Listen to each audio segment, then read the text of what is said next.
افغانستان میں طالبان کی واپسی ہو گئی ہے۔ ان کا نہ صرف دارالحکومت کابل پہ تسلط ہے بلکہ باقی 33 صوبوں پر بھی ان کا مکمل کنٹرول ہے۔ طالبان اس وقت کابل کے صدارتی محل میں موجود ہیں۔ وہاں پر ان کے بڑے لیڈر موجود ہیں جو کہ ایک کوآرڈینیشن کونسل سے، جس کی سربراہی حامد کرزئی جو کہ سابق صدر تھے افغانستان کے، وہ کر رہے ہیں۔ ان کے ساتھ وہ مذاکرات کر رہے ہیں تاکہ نئی حکومت بنائی جا سکے، یعنی حکومت سازی کے مذاکرات ہو رہے ہیں۔ ہم ایک کوشش کریں گے کہ آپ کو واقعات اور پھر ان کا تجزیہ اس طرح پیش کریں جس طرح کے یہ واقعات ہوتے رہے ہیں۔ سب سے پہلے تو یہ دیکھ لیں کہ طالبان نے افغانستان کے اوپر کیسے تسلط قائم کیا اور ان کی واپسی کیسے ممکن ہوئی۔ یہ سمجھ لیں کہ ایک ہفتے سے بھی کم کے عرصے میں طالبان نے ایک برق رفتار موومنٹ کے ذریعے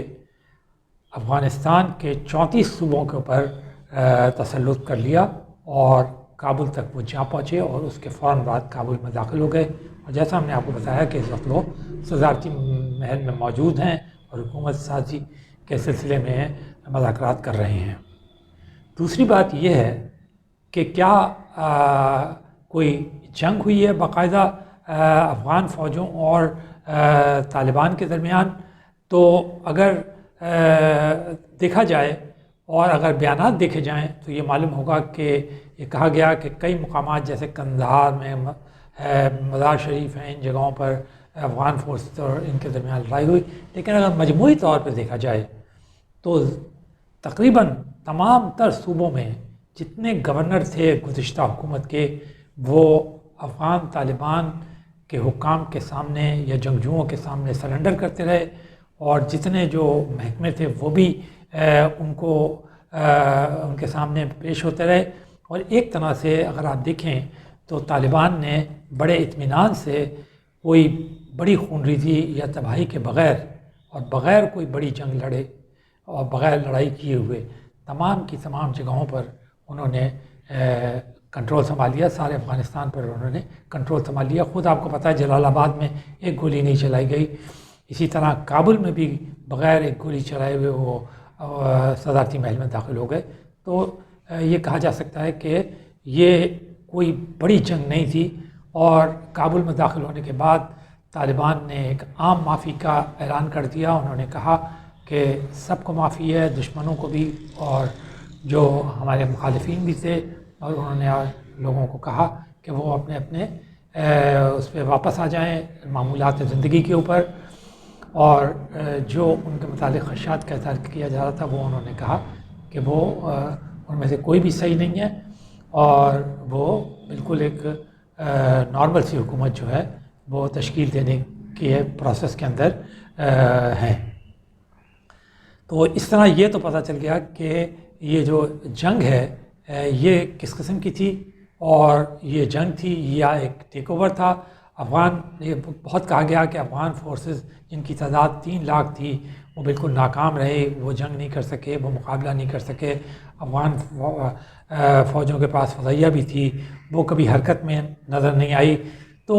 یہ ساری چیزیں دیکھنے کے بعد یہ پتہ چلتا ہے، خود طالبان نے ایک جو آفیشیل بیان دیا اس کے مطابق ساری کارروائی کے اندر 50 آدمی بمشکل ہلاک ہوئے ہیں۔ تو اس سے اندازہ لگایا جا سکتا ہے کہ یہ کس پیمانے کی جنگ تھی، یا لڑائی تھی، یا لڑائی ہوئی بھی یا نہیں، یا صرف ٹیک اوور تھا۔ اس کے علاوہ جو ان کے کی پوائنٹس تھے، جیسے کہ پاکستان پہ چمن کا بارڈر تھا، اسپن بولدک ہے، پھر ادھر تورخم کا بارڈر ہے، اور ادھر ازبکستان اور ایران کے ساتھ جو بارڈرز ہیں ان کے اوپر بھی انہوں نے بڑے اطمینان سے نہ صرف قبضہ کر لیا بلکہ وہاں پر ٹیکس کلیکشن بھی شروع کر دیا۔ تو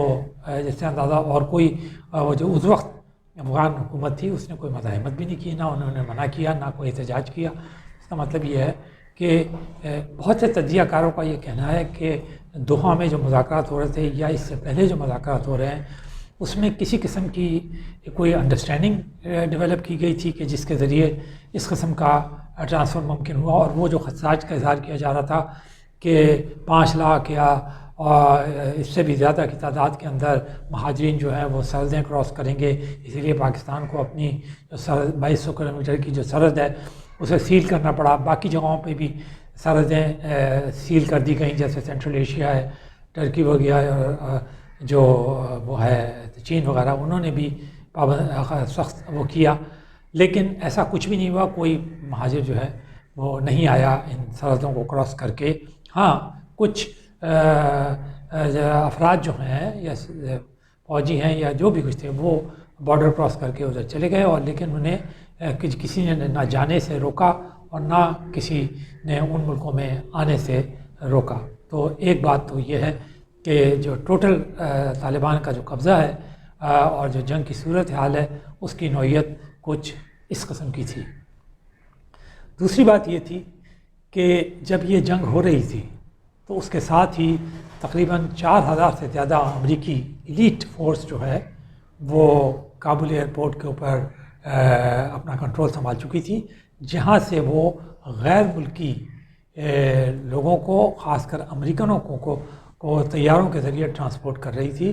وہاں پر وہ افغانی بھی تھے جنہوں نے غیر ملکی سفارت خانوں اور ان فوجوں کے ساتھ کام کیا تھا، وہ بھی جانے کے لیے بےقرار تھے۔ تو اس لیے آپ نے دیکھا کہ ایک بہت بڑا رش تھا جو کہ مختلف ویڈیوز اور نیوز کلپس کے اندر دکھایا گیا، اور اس کے اندر کچھ ہلاکتیں بھی جو کہ اطلاعات کے مطابق شاید 11 تھیں یا 13 تھیں، ایسی ہلاکتیں بھی ہوئی، لیکن یہ زیادہ نتیجہ تو تھا وہ ان لوگوں کی وہ تھا، کوئی براہ راست کوئی ایسا ٹکراؤ وغیرہ نہیں تھا۔ ابھی بھی جو ایئرپورٹ کا کنٹرول ہے وہ امریکی فورسز کے پاس ہے، جبکہ طالبان جو ہیں وہ ان راستوں کو گارڈ کر رہے ہیں جہاں سے کہ افغان لوگ جو ہیں یا شہری جو ہیں وہ ایئرپورٹ کی طرف جاتے ہیں۔ تو یہ ایک طرح سے ایک صورتحال ہے کہ ایک طرف طالبان کا مکمل قبضہ اور دوسری طرف ایئرپورٹ کے اوپر امریکی فوجوں اور ان میں کچھ 600 کے قریب برطانوی ٹرپس بھی شامل ہیں، وہ وہاں پر کنٹرول سنبھال کر ایئرپورٹ کا باقاعدہ جو لوگ باہر جانا چاہتے ہیں، جو ٹرانسفر ہونا چاہتے ہیں دوسرے ملکوں میں، ان کو وہ ٹرانسفر کر رہے ہیں۔ اس میں ان کے اپنے لوگ ہیں، امریکن ہیں، مختلف ملکوں کے مغربی ملکوں کے لوگ ہیں، اور ساتھ ہی وہ افغان ہیں جو کہ ان کے محکموں میں کام کرتے رہے ہیں۔ تو ایک بات تو